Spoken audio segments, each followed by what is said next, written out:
Com certeza tem uma contraindicação, Tem. não tem? Quais são que acho que vocês já identificaram? Ó, existem contraindicações principalmente em grupos de risco, né? Então, e principalmente ligado a alguns canabinoides, sobretudo o THC, né? Então, o THC, por ser um componente psicoativo da planta, né, que provoca esses efeitos mentais, a gente tem que ter um pouco de parcimônia, tanto em dose, né, quanto em alguns grupos de risco, né? Principalmente o que? Os psicóticos. Então, o paciente que tem uma tendência a ter usou cannabis e ficou agitado, ou então tem doenças como esquizofrenia, ou paranoia delirante, enfim. Ele não é indicado que ele use o THC, porém ele pode usar o CBD, né? Então, por exemplo, gestantes também.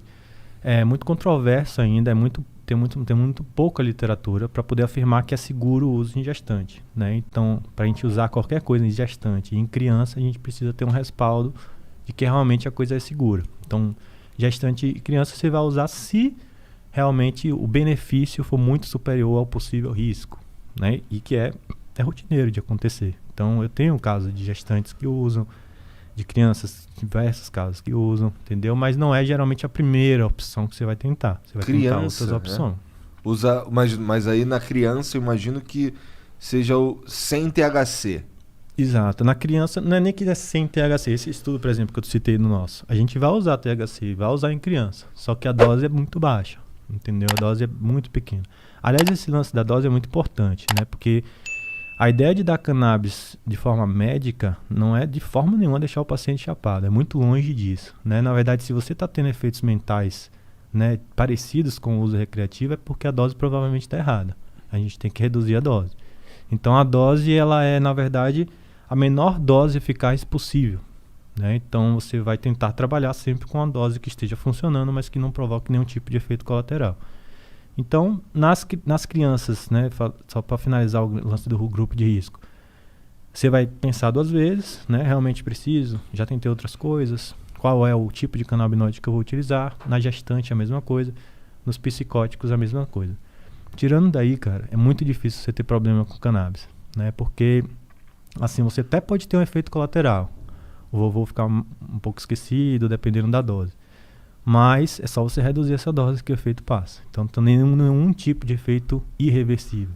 Não tem nenhuma morte documentada no mundo por overdose de cannabis. Então, você não consegue hoje chegar na farmácia. Se você entrar na farmácia de olho fechado, escolher um remédio, tomar a caixa inteira, com certeza você vai para o hospital.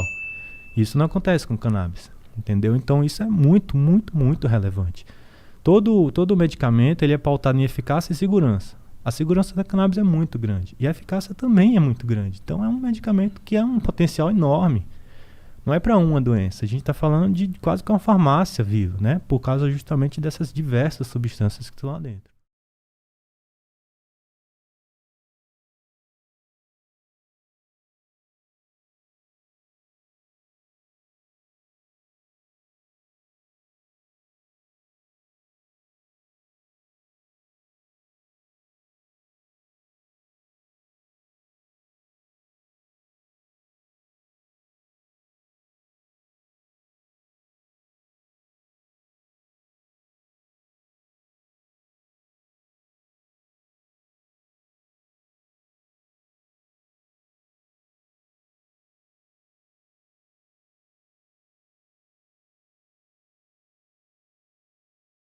Entendi, Daqui. entendi.